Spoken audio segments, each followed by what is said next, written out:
Hello guys, welcome back to my YouTube channel myself Tithi. আর তোমাদেরকে আমার আজকের ব্লগে অনেক ওয়েলকাম।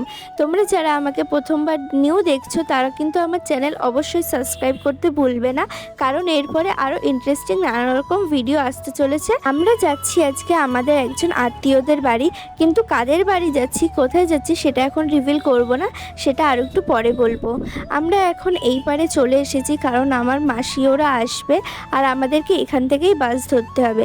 আমার মাসি ওরা চলেও এসেছে। এরপর আমরা ওয়েট করছি আমাদের যেখানে যাব সেখানের বাস কখন আসবে। এখানে আমরা বাস পেয়েও গেছি, বাসটা মোটামুটি ফাঁকা ছিল।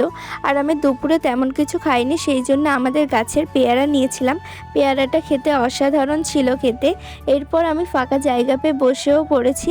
আর বাইরেটা আজকে অনেক গরম ছিল, অনেক দেখাচ্ছিল যে মেঘলা মেঘলা করে রয়েছে, কিন্তু বীভৎস গরম ছিল। এখানে আমি খাচ্ছি আর লোকে দেখে তাকাচ্ছিল, তাই আমার হাসি পেয়ে গেছে। যাই হোক, অনেকটাই আমরা চলে এসেছি, আর কিছুক্ষণ গেলেই আমরা পৌঁছে যাব। কিন্তু এখানের বাসগুলো এত স্লো চলে বলার বাইরে। এখানে অনেকটা সময় লেগে যাচ্ছিল, যেখানে আমরা 30 মিনিটে পৌঁছে যাই সেটা আমাদের 1 ঘন্টার কাছাকাছি পৌঁছাতে লেগেছে সময়। আর চলো তোমাদেরকে এবার বলি যে আমরা কোথায় যাচ্ছি। আমরা যাচ্ছি হচ্ছে গিয়ে আমার দিদার ভাইয়ের বাড়ি, মানে তারা আমার সম্পর্কে দাদু দিদা হয়। আমরা তাদের বাড়িতে যাচ্ছি, আর আমরা যাচ্ছি হচ্ছে গিয়ে বিরাটিতে। অনেক বছর পর তাদের বাড়িতে যাচ্ছি। আগে ছোটোবেলায় প্রায় মাঝে মধ্যে অনেকবার যেতাম আর খুব মজা করতাম। ওখানে আমার বয়সী দুটো দাদা ছিল, তাদের মধ্যে আমি যে ছোট দাদা ছিল তার সাথে আমি খুব খেলতাম ছোটোবেলায়। আমরা দুজনেই ছোট ছিলাম, তখন আশেপাশে পার্ক ছিল, সেখানে গিয়ে খেলতাম, খুব মজা লাগতো। আর তখন আমি একা বাচ্চা ছিলাম, মানে আমি একা ছিলাম, তখন আমার কোনো ভাই বোন ছিল না। কিন্তু এখন আমার ভাই বোন আছে, এখন আমরা সবাই মিলে একসাথে যাই, যেখানে যাই খুবই মজা হয়। আর এখানে এত ঝাঁকুনি হচ্ছিল বাসে, আমি জাস্ট ভাবতে পারছি না, প্রচণ্ড ঝাঁকুনি হচ্ছিল এই হাইওয়ের ওপরে। তোমরা শুধু আমার রিয়াকশানটা দেখো যে কতটা ঝাঁকুনি হচ্ছে।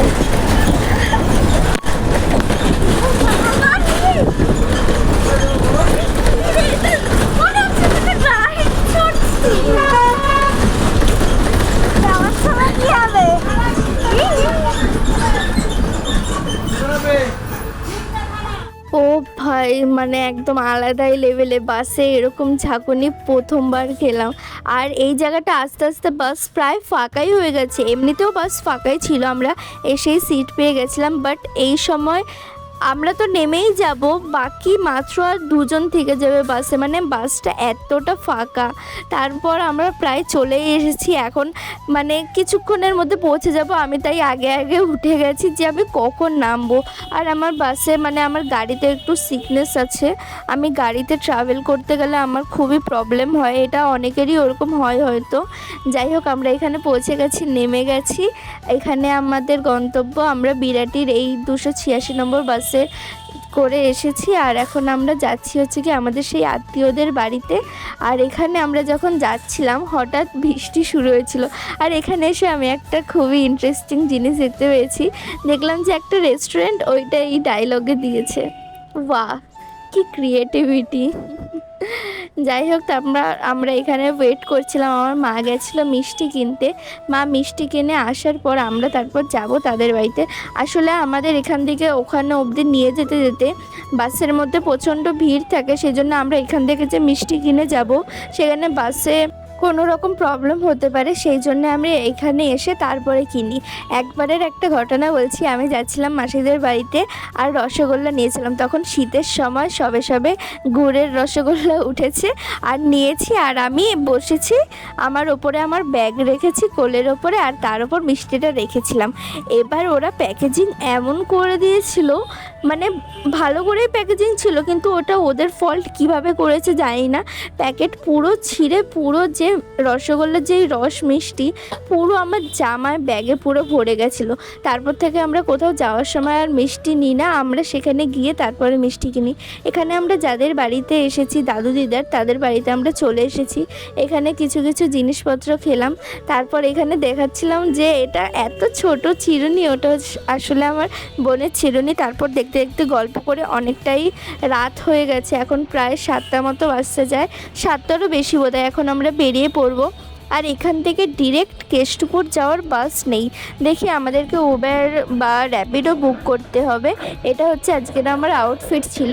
আর খুবই ভালো লাগলো, সবাই আমাদেরকে আমাদের একদম ছাড়তে এসেছে, গাড়িতে ওঠা অবধি ওরা আমাদের জন্য ওয়েট করে দাঁড়িয়েছিল, খুবই ভালো লেগেছে। তারপর আমরা র্যাপিডো বুক করে নিয়েছিলাম, র্যাপিডোতে করে এখন যাচ্ছি। আমার এই ফ্রন্ট সিটে বসার আমার ভীষণ ভীষণ ভাল লাগে। আমি ভাবি যে যখন গাড়ি হবে, যখন আমি নিজে কার কিনবো, তখনও কি আমার এই সেম এক্সাইটমেন্ট থাকবে? কারণ যেই জিনিসটা মানুষ চায় সেটা যখন পেয়ে যায় তখন সেটা সে অত একটা ভাবে না, যতক্ষণ না সে পাচ্ছে ততক্ষণ অবধি সে সেটাকে নিয়ে অনেক অনেক ভাবে। তাই আমি ভাবি যে যখন আমি যেটা চাই সেটা যখন আমি পেয়ে যাব, তারপরেও কি আমার সেই সেম এক্সাইটমেন্ট থাকে? এটা তোমাদের সাথে হয় কি না তোমরাও শেয়ার করে বলবে তো। আর এখানে রাস্তা প্রায় ফাঁকা হয়ে গেছিলো, আমরা অনেক তাড়াতাড়ি পৌঁছে গেছি। আর বাসে করে এই সময় গেলে আমাদের বাড়ি পৌঁছাতে 10টা বাজতো, কারণ ওরা এক একটা স্টপে দাঁড়িয়ে এত লেট করে দেয়, ওই জন্য অনেক রাত হয়ে গেছে। তাই আমরা কোনো রকম রিস্ক নিইনি। আর এমনিও টাকা অনেক বেশি লেগে যেত এখান থেকে রাতের বেলা যেতে, সেই জন্য আমরা র্যাপিডো করে নিয়েছি। আর এখানে আমরা বাড়ি পৌঁছেই গেছি, প্রায় আমরা বাগুইয়াটি ক্রস করে গেছি। আর কিছুটা আমরা এগালেই বাগুইয়াটির ক্রস করে তারপরে হচ্ছে গিয়ে কেষ্টপুর। এখানটায় দেখছিলাম যে চারিদিক কত সুন্দর করে সাজানো, এখানে বোধহয় কোনো রকম অনুষ্ঠান হচ্ছে। আমরা এখানে পৌঁছে গেছি কেষ্টপুরে। এখানে আমরা মাসিদের বাসে তুলে দেওয়ার জন্য ওয়েট করছিলাম, কারণ ওদের বাড়ি আলাদা দিকে, আমাদের বাড়ি আলাদা দিকে। এখন ওরা বাসে উঠে গেছে, আমরা এখন যাব আমাদের বাড়িতে। দেখা হবে তোমাদের সাথে পরে একটা ব্লগে, ওই যে মনে হচ্ছে টাটা। যাই হোক, দেখা হবে তোমাদের সাথে পরে একটা ব্লগে। Tata, love you all, and you guys don't forget to subscribe, mind it. Yo!